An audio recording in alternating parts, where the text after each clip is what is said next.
Alright, we should be live. Microphone looks good. Alright, we're back. We're working on Mr. House, President and CEO. And we currently have 96 non-land cards, counting Mr. House himself. And we are looking to get this number down to about 60. So, jump back into it and see what we still have left. So we need to cut 36 cards, roughly. Demonic Tutor, Soul Ring, Swords to Plowshares, 99.9% of the time gonna make it, so. Blighting Tutor and Vampiric Tutor, very high to stay in.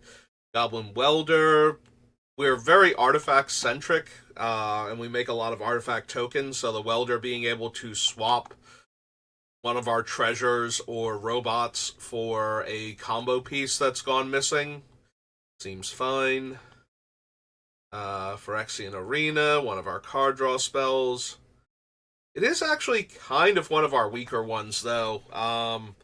Once we get rolling, Benny and Lochiel can draw us cards just by existing, basically. Phyrexian Arena is only one card per turn cycle, so it's possible we want to cut Arena. The problems with Benny and Lochiel are that we kind of need a board presence first, in order to make sure that we make one of the appropriate cards, or permanent types, rather. Benny cares about tokens, Lochiel cares about artifacts. So we need to make sure we can make an artifact token, ideally, each turn, so that way they're triggering each turn. And while we can definitely make one per turn cycle pretty consistently, there are going to be times where we can't. But a lot of the time we should be able to make more than one per turn cycle on multiple turns, so that way we get the trigger each turn, which would be ideal. So we might be able to cut Phyrexian Arena. Decree of Pain we're keeping. We cut some of the mass removal spells to make room. Disciple of the Vault, one of our combo pieces. Lightning Greaves, I would like to keep Greaves and Boots in the deck to make sure we can activate our commander as soon as he comes down, or things like the Goblin Welder, for example. We want to be able to activate them immediately, so having our creatures have haste is important, but it's not the end of the world if they don't. But I do think right now I'm willing to dedicate some deck space to being able to do that, so. Clock of Omens and Krark-Clan Ironworks are probably our two most important cards in the deck. They're the actual engines for a lot of the other cards that we're running to make sure we can keep doing stuff and keep producing until we finally kill our opponents. So, definitely two things I want to keep in the deck. Like, literally might be the two most important cards that are on our commander and our land, so we can cast our spells. Grave Robber is our primary graveyard hate. Top because I run a lot of fetches. I am seriously considering cutting Bolas's Citadel, as powerful as that thing is, and it is insanely powerful. It's kind of raw power versus actually being synergistic with the deck. On the other hand, this deck already has a very high power level, so I can see keeping the Citadel despite the fact that it's more its own individual thing than anything the deck super cares about. Basically, it's just a very fancy card draw engine with mana production stapled onto it at the cost of life.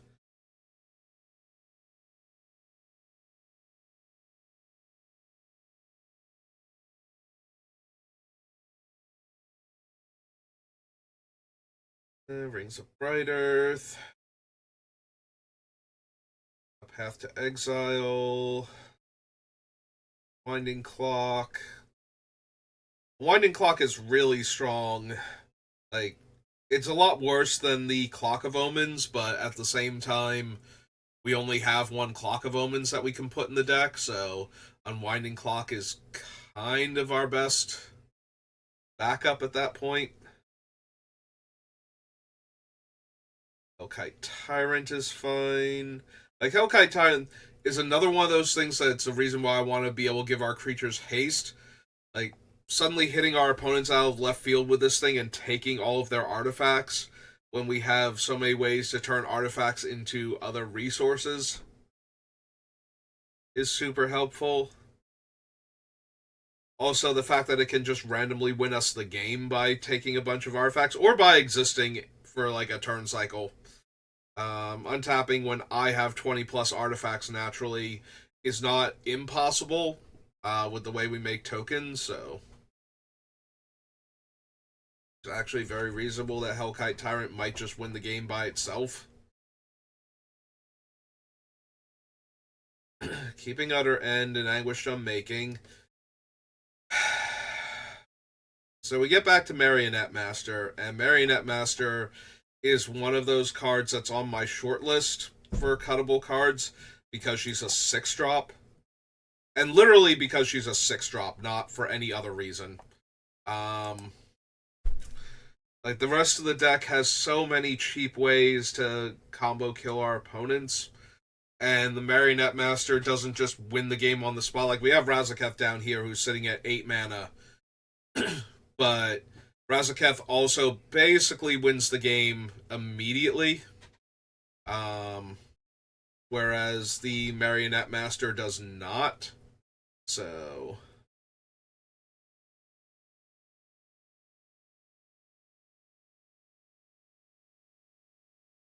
yeah, maybe we do get rid of Marionette Master. I really like the Master. Making 3 artifacts. Or putting 3 counters on her if we're going to win immediately by doing so are both really strong, but she is the most expensive variation on this ability that we have, and we do have multiple cards in the deck that trigger both on our artifacts entering and dying, so the Master herself is not super necessary. I am still sad to see her go, though. I think she is very good in the deck, but she's a little on the redundant side is where I'm at. So I do want to keep Razaketh because if we ever resolve him, we win the game.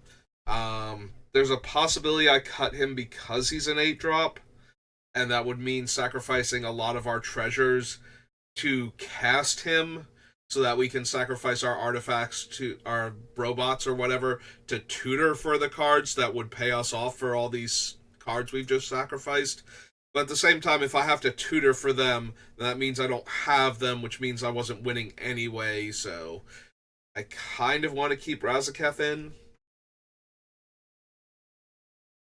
Like, I think he's a worse tutor overall than our other cards that tutor, but at the same time,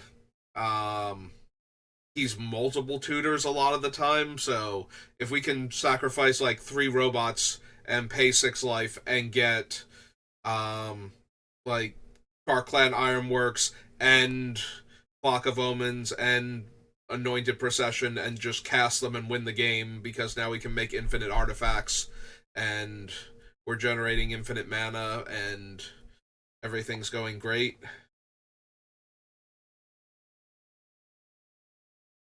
Which the deck is perfectly capable of doing with what we've got in it, so yeah, Smothering Tithe is staying because we have plenty of uses for all of the treasure, and like I said, it starts off as, oh, pay 2 or I get a treasure, so I get a little bit of a mana boost. Well, maybe you'd rather just draw some cards, and if I have a little extra mana, that's fine.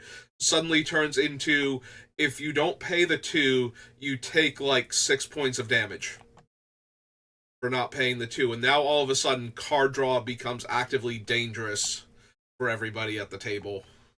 So yeah, Smothering Tithe actually doing work in this deck. And I say take 6 because if I have multiple triggers for artifacts coming into play, leaving play, being sacrificed, I can tap them for additional resources. Like, it is possible for an artifact to represent a large chunk of damage just by coming into play. And when I'm already making plenty of my own, you really can't afford to give me a few extra for free. So So yeah, not paying the 2 suddenly becomes actually actively deadly with Smothering Tithe in play. And I do have to argue for Smothering Tithe because I'm usually the one arguing against just randomly jamming cards like Smothering Tithe into your deck that annoy opponents more than they actually do anything. Because now it's actually doing something besides annoying them, is actively trying to kill them, and I appreciate that. I appreciate when the card is basically just going, no, no, you have to pay every time you draw, or you're going to die. Mayhem Devil is tons of damage. Ruinous Ultimatum is one of our wraths. Heliod's Intervention is one of our mass removal spells also. Yeah, the ability to pinpoint destroy tons of artifacts and or enchantments is just way too good when our deck is full of really powerful artifacts and enchantments we don't want to destroy, and when we need a certain volume of them also, to the point where mass artifact destruction is probably really bad for us. Obviously, we're still going to run Farewell just in case we need to blow up all of the artifacts, but and sometimes it's way more important that we get rid of the artifacts that are killing us than keep the artifacts that might let us win the game later on.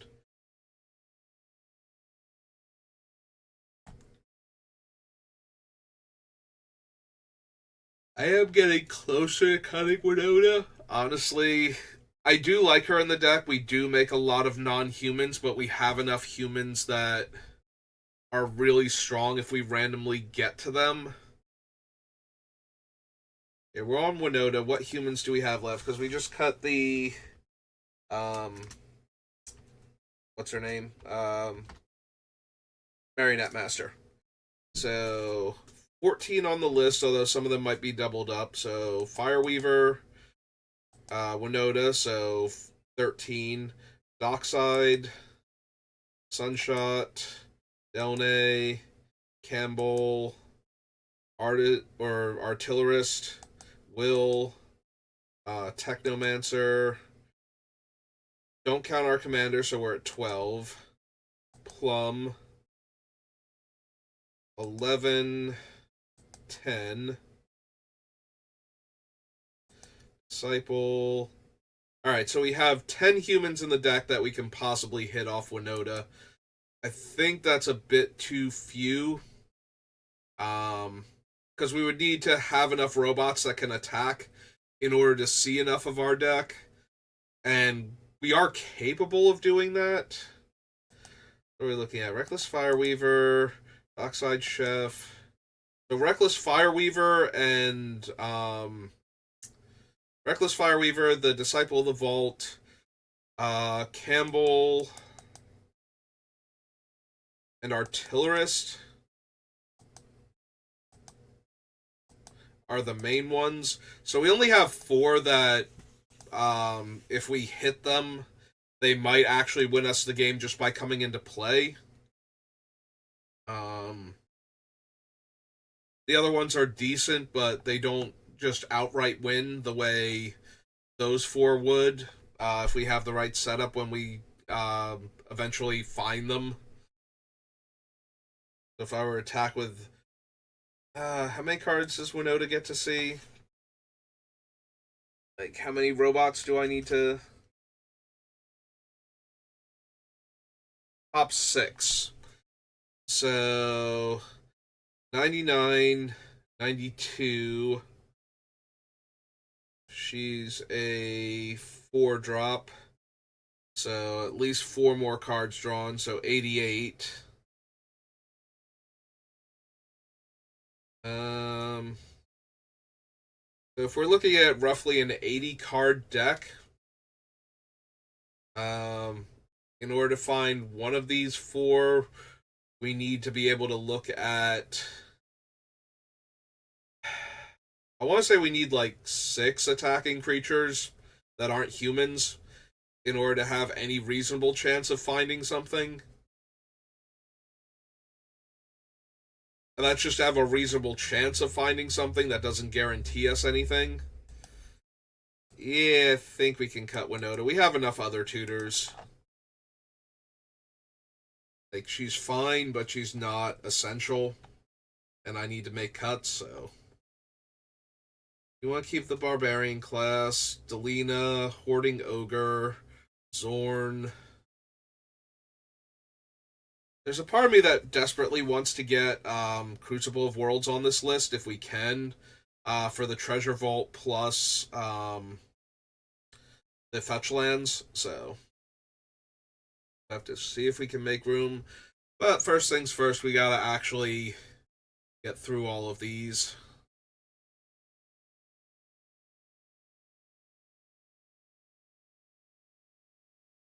Yeah, Norn with the double up triggers and shutting our opponent's stuff down randomly is probably too good in this deck. And it's another one of those cards where it's like, I could jam her in literally every commander deck that runs white, and that would be fine, but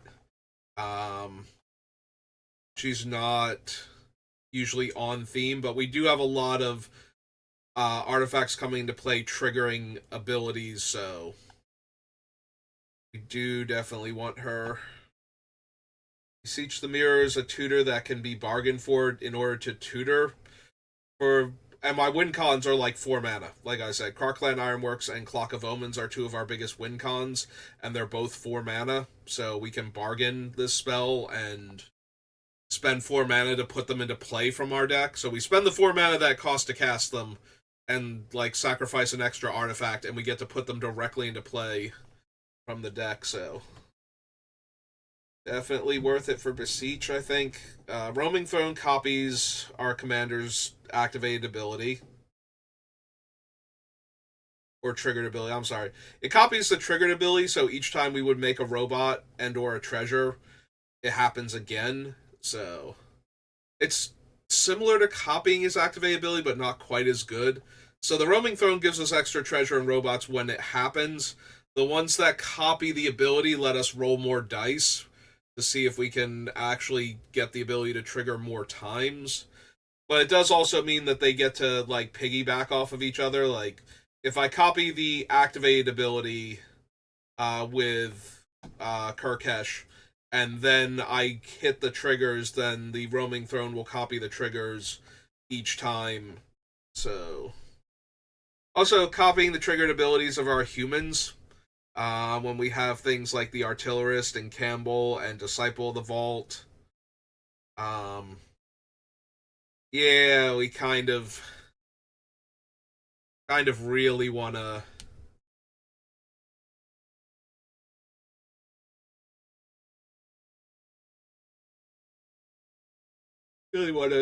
get all of them together, don't we?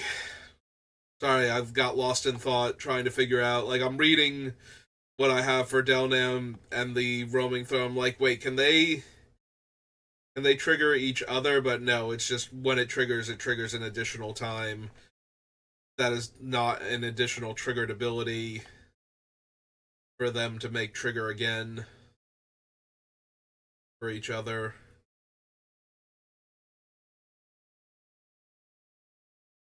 I don't think.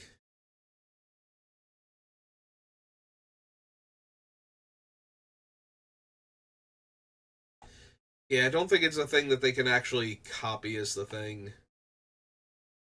Font, we already figured out how to go infinite with this thing, plus our other stuff, so just as soon keep that in the deck for right now.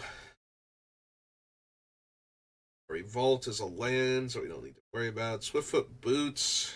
Like I said, I want our creatures to have haste. We have several creatures that really benefit from it. We don't necessarily need them all.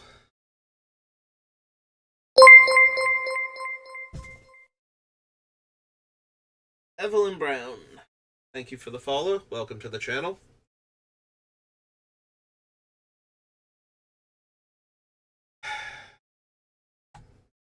What else are we going to cut then? We'll cut the Nightblade, too good for our tokens. The idea popped into my head that if we want to cut the haste granting cards, we probably need to cut some of the cards that desperately need to have haste in order to function properly. So things like the Hellkite Tyrant, where we'd have to live a turn in order to attack to steal all of our opponent's stuff. The problem is if I'm cutting that, I'm probably seriously considering cutting the Ancient Copper, which is one of the cooler cards in the deck, and certainly one of the more powerful ones. Like, I probably don't cut it even if I cut the ways to give it haste, but then I'm really sad it doesn't have haste, basically.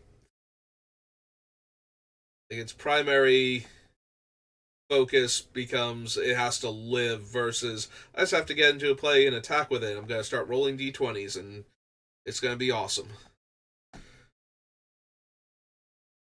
Or Ancient Copper Dragon. We'll figure something out. And then we get into all the cool commander cards that I don't want to cut, that some of them are probably going to have to go, because we do not have room for everything. Do we cut the Illustrious Wanderglyph? So we don't win by dealing damage with attackers. We win by dealing damage from our things just coming into play in the first place. So the +2/+2 on it, the fact that it is essentially a tempered steel on a body is not essential. It actually is on the list more because it makes a gnome token every upkeep, so we're triggering all of our cares about creatures and tokens and artifacts coming into play each turn. So we're guaranteed to hit while we have Illustrious Wanderglyph in play. So everything like Lochiel and Benny and whatnot. But at the same time, we can probably do that with our other stuff, and I need to make cuts. So I'm thinking Illustrious Wanderglyph can go. Sorry, Wanderglyph.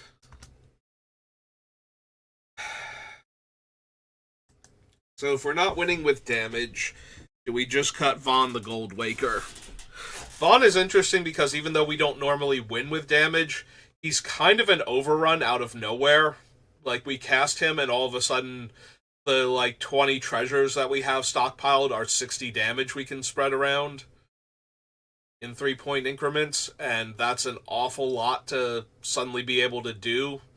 He has only treasures, though. It's not like he animates our blood and map and whatnot tokens that we don't get maps. We get blood, clues, food. Yeah, I think those are the only other token types we can make in the deck. But yeah, if he were animating all of them as 3/3s also, that'd be super helpful.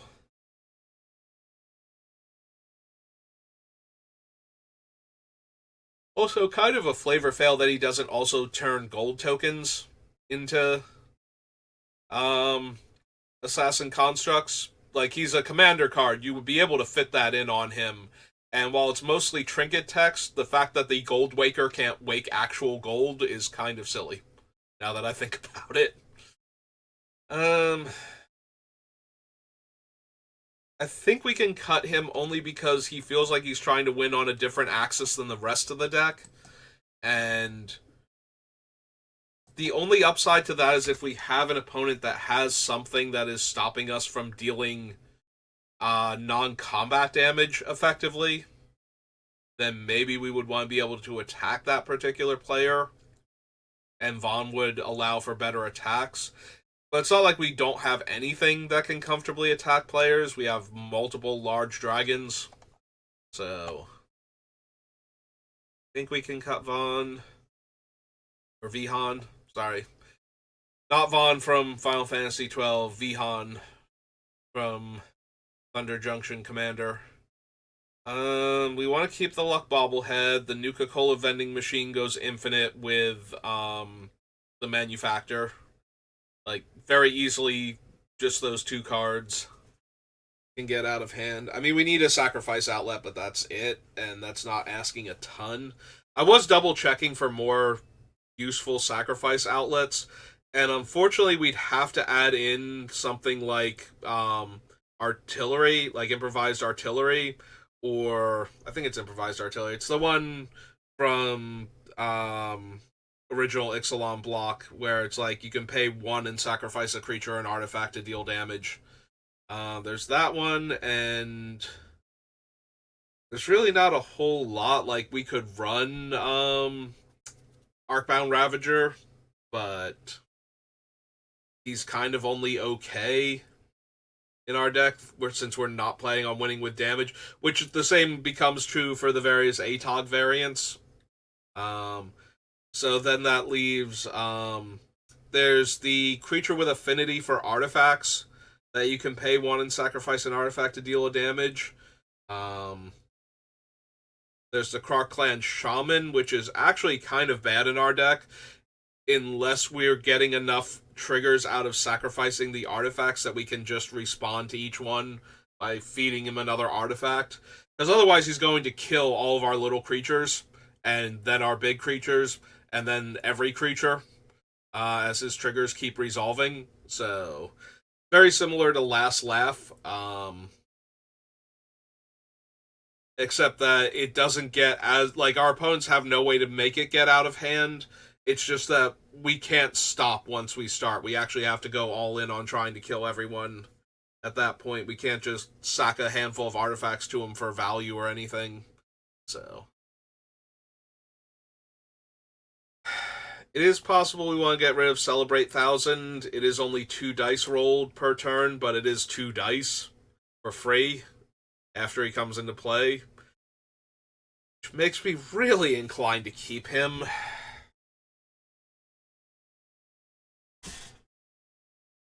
I want the Complaints Clerk because we desperately want to make artifact tokens. So if every time we fail, we get a Consolation Clown, like, that is then all of a sudden it just becomes 2s. Like, 2s and 3s become the only thing we can't afford to roll consistently. So when even a 1 is good, then it takes away some of the numbers that we can't roll. So I really do want the Complaints Clerk. I can see cutting Mastermind Plum. We have other more useful ways to draw cards, like more reasonable ways to draw cards. He requires my treasures, and he himself does not make treasures very well. I have to exile artifacts from opponents' graveyards in order to get treasure for him, so, and he has to attack in order for that to happen. It's not, if it was like when I attack with one or more creatures I can exile a card, and if it's an artifact I get a treasure, maybe. Only because he's also giving me the card draw, like, otherwise he's a worse version of Kellogg or even Lannery Storm if he was only making the treasure on exile and didn't have the other effect. But I think we have enough other stuff. 1, 2, 3, 4, 5 cuts. I mean, we're making progress. We're down to 91. Problem is, every time we make progress, the cards I feel like we can afford to cut get smaller and smaller, and makes me sadder and sadder.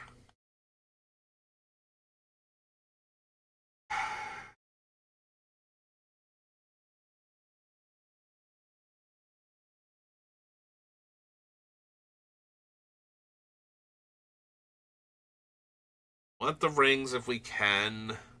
Yeah, we want as many ways to copy Mr. House's activate ability or to copy his triggers as we can get. As long as they're repeatable. We don't want to run, what's its name? Strionic Resonator to copy his triggered ability, because then we spend the mana to get a robot and treasure, and now the Strionic Resonator is tapped. So, although, if we have Clock of Omens out, we could then tap the robot and the treasure and untap the Strionic Resonator, but it still requires mana also to copy, right? Strionic Resonator is not free. Like, 2-tap copy the ability. Yeah. It's the same reason why,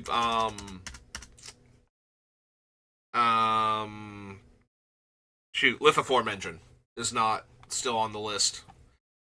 It's because we just can't keep doing it over and over again. Makes me sad inside. I do love Lithoform Engine.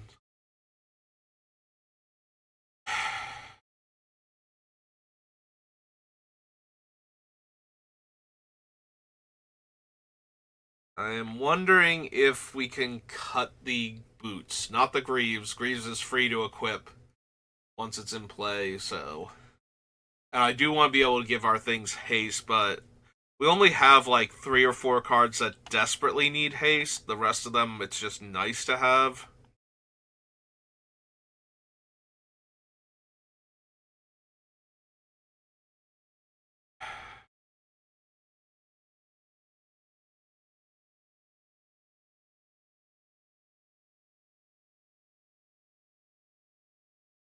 There's a part of me that's debating cutting Razaketh because he's an 8-drop.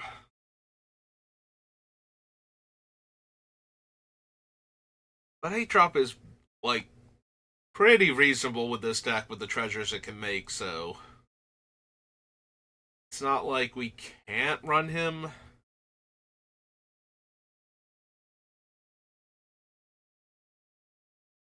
Lena and Hoarding Ogre, I want to keep. I want so badly to have more things that roll d20s in the deck, but I don't want to run bad things that roll d20s to make our ridiculous commander that much more powerful. Ideally, we want something that's reusable, which is why the puzzle box or whatever it's called from the commander set is so important.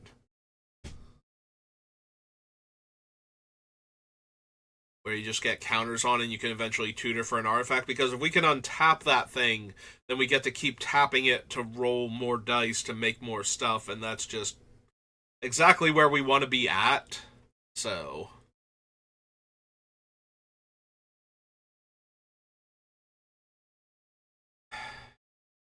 But I don't want to cut, like, a creature that lets me roll a d20 once per turn and makes treasure. Like, even if it just makes 1 treasure, it could still make a treasure and a robot off of Mr. House very easily.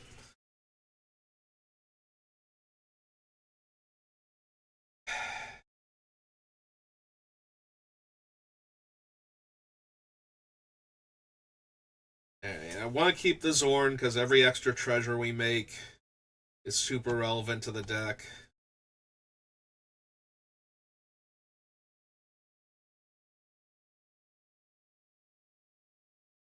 I'm looking at the dock side, but the dock side lets us trade in. Like when we have lots of mana and nothing to do with it, the dock side lets us start eating our treasure for cards to try and do stuff. So I think it's a bit too good. It's also only 1 mana to cast and 2 mana to activate, so we can probably churn through a lot of cards in 1 turn cycle if we top deck him when we have nothing else to do.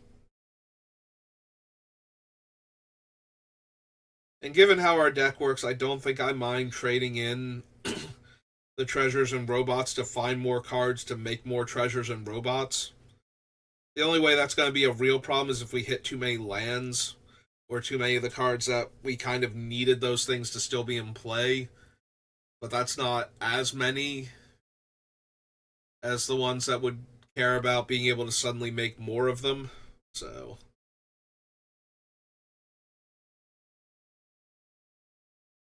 Yeah, I really want to keep Dockside. Farewell is one of our main removal spells. I just love Glittering Stockpile in this deck. Like, the fact that it is a repeatable use treasure that can pay for Mr. House each time I activate him. Like, not only is it letting us make more, like, get more dice rolls out of him because we're spending mana from treasure to activate him, it's also something that can be untapped by things like the Unwinding Clock and Clock of Omens in order to activate his ability again on other turns. So if we have Unwinding Clock and we're untapping him in the stockpile, we're at least getting 1 extra die roll per turn cycle. Or per turn rather, not just per turn cycle, but 1 extra die roll per turn, to try and get more treasure and robots out of him to keep the thing going. So, really, really wanted to try and keep Glittering Stockpile on the list.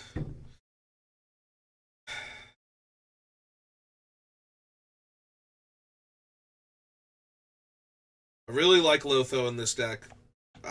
We have too many uses for the treasure for me not to want to run it, and because it's only for their second spell each turn, the opponents only have, like, they can't punish me by trying to keep using it. Like, there are some cards where it's like, what was it, the Inheritance or something, where I lose a life when a creature dies, but I get a treasure and I can extort. But if somebody's playing aristocrats, they can sack a lot of creatures without um, casting any of them. Like they're making tokens or they're getting triggers that are putting creatures back into play. You know, Nim Deathmantle stuff and whatnot.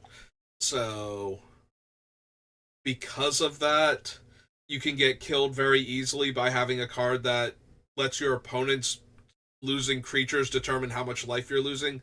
But they don't have that level of control with Lotho. They can only cast 2 spells to deal me 1 damage.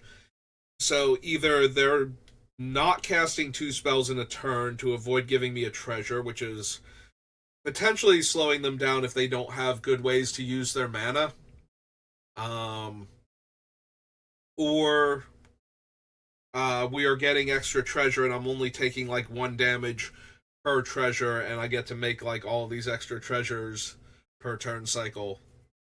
Also, Lotho is very cheap, so he can come down early when opponents want to go like Mana Rock into Mana Rock or Mana Rock into Ramp Spell or something. And we can grab some free extra treasure that way, get ourselves up and running faster. So yeah, I really want to keep Lotho. Mirkwood Bats, like, we'll cut almost everything else from the deck before we cut Mirkwood Bats. Like, they're kind of up there with Sol Ring and Demonic Tutor as far as we are not cutting these cards.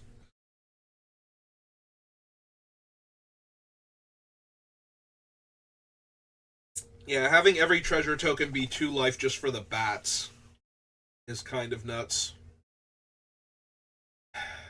Teach the Mirror, Roaming Throne, Sunshot Militia is super helpful. The Militia and the Ghirapur Aether Grid are a little bit weaker now that we only make like the artifact tokens and not like all the other. Well, the Sunshot Militia needs all the other creature tokens that we were potentially making, but it's still tap 2 treasures, deal a point of damage, or the robots, or a treasure and a robot. So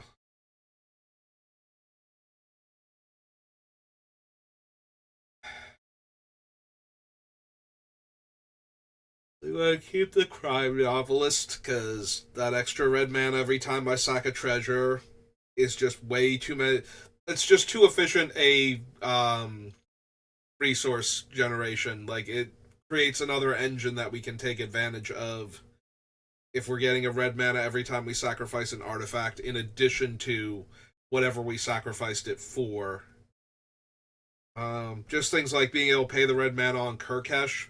You know, if we sack a bunch of treasures to activate Mr. House and we have extra red mana, we can use the extra red mana for Kurkesh so that way he copies Mr. House's abilities. Lets me roll even more dice. Ideally to get more treasure so that way we can keep the cycle going. But that's a lot of the cards left on this list now. Like, almost everything is either utility removal, tutors, or the combo pieces that are enabling this deck.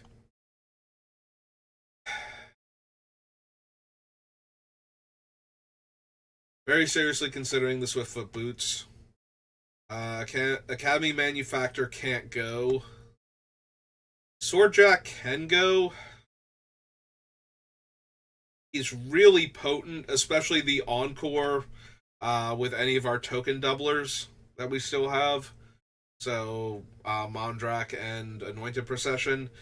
Because it's already going to deal damage based on the number of artifacts we have just by attacking.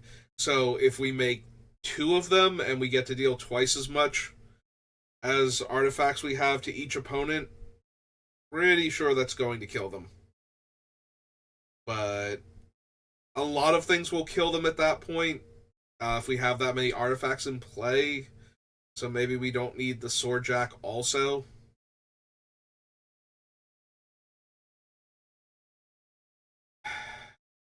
I do like him in the deck, but it's one less thing I have to attack with in order to get the thing I want, so maybe we just make room. Definitely keeping the Nightblade. Really want to keep Agent of the Iron Throne, Ancient Copper, Artillerist, Will, Puzzle Box. Like all of those I need to keep.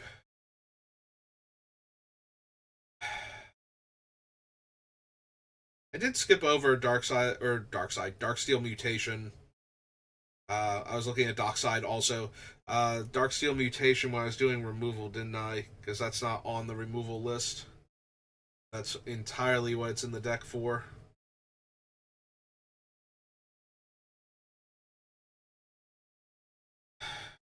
I am still very seriously considering Flawless Maneuver, and still feels like blasphemy, but at the same time, what else am I cutting? There's a lot of then what else am I cutting going on with this deck. But that's always true when we get down this low. Maybe it is the Brothers' War. It's a fine card. It does a lot of stuff that we like. 2 Power Stones is not nothing when we have enough artifacts in the deck and enough payoffs for making artifact tokens and sacrificing artifact tokens and all of that. So we could keep it, but I think it's only okay. Like, it takes a bit of time to set up and everybody can see it coming, especially that last hit. So if they can't help but attack each other, then they might still have, if they live, or even if one of them's not going to live, they might destroy the Brothers' War just to stop me from winning, as like the sideline person going, no, no, no, let them fight. You, fetch me the Wall Street Journal. You two, fight to the death.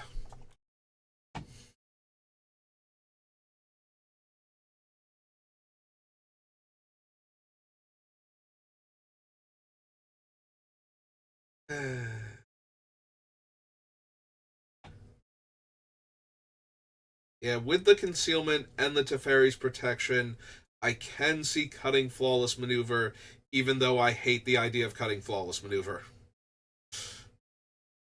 The 3 Fallout cards I really want to keep. God, I want to keep all of the remaining Infinity cards. The easiest one to cut is Celebrate 1000, because it is only 2 extra dice per turn, and they're D6s.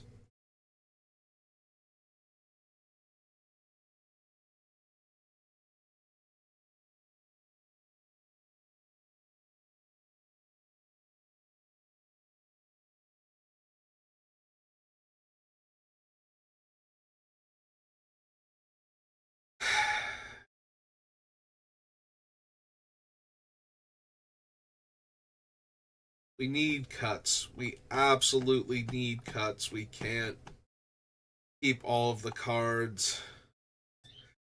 It is only in here to roll the dice. Like, giving this thing flying and lifelink or indestructible and +1/+1 until end of turn, like, none of these really matter to the deck. It is entirely that I get to roll 2d6 just for it being in play.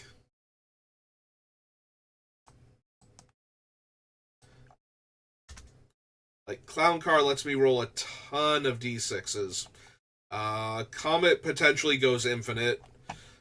Complaints Clerk is our consolation artifact token.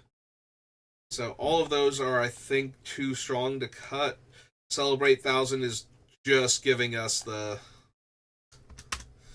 2 dice roll per turn and nothing else. Yeah, the Sloth is also giving us a d6 per turn because it opens an attraction when it comes into play, so there is that. So it's opening an attraction, and if we ever roll a 1, we get a clown. So, the clown robot is very relevant to all of our other things.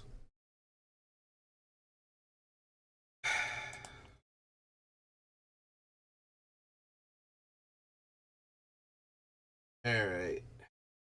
We're at 45 minutes and we've made almost 10 cuts. I do feel like we're accomplishing things and we're getting closer to the end, and we will have this deck done soon, but at the same time, we are getting closer and closer to the point where it's like, no, I don't want to cut any of these, like, at all. They're either utility or they're why I built the deck in the first place. And if you make me cut them, I'm just going to be sad and pouty because I wanted to run all of them in the deck, but I also need land to cast my spells, so, you know, I'm not allowed to run 110 cards for reasons.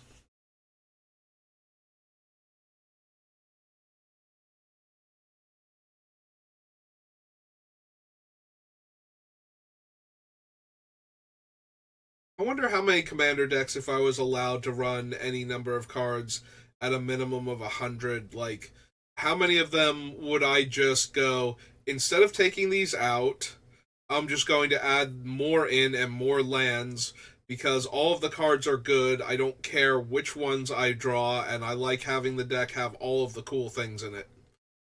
I have to believe that would be more often the case than not with a lot of these decks. Like, I would rather have the option to also draw this one sometimes, rather than cut it and have the deck be slightly more consistent with the ones that I do have that do the thing. I do think I would cut most of the cards that I've already cut. In fact, I think like there's like 3 I would probably add back in, and we probably still cut a few other cards. But yeah, I could definitely see me running like 150 cards in most of my commander decks at that point, including this one, just because I don't want to cut anymore. And then we just run a few more tutors. Everything's fine. That way, when we get the other pieces, we can just tutor for the one thing we need.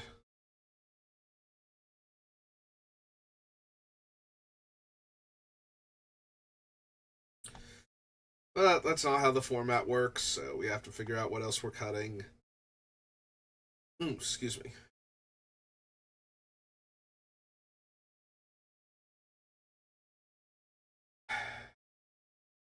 Almost at the hour mark, and I find anything else I know I can cut.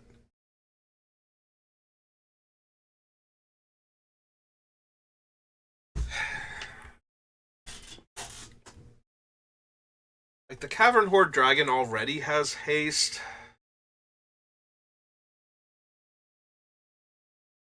So it's really just, like, it's Hellkite Tyrant, Ancient Copper Dragon, and Mr. House are, like, the 3 things I need to give haste. Okay. Fine, let's cut the Swiftfoot Boots then. Just have the Greaves.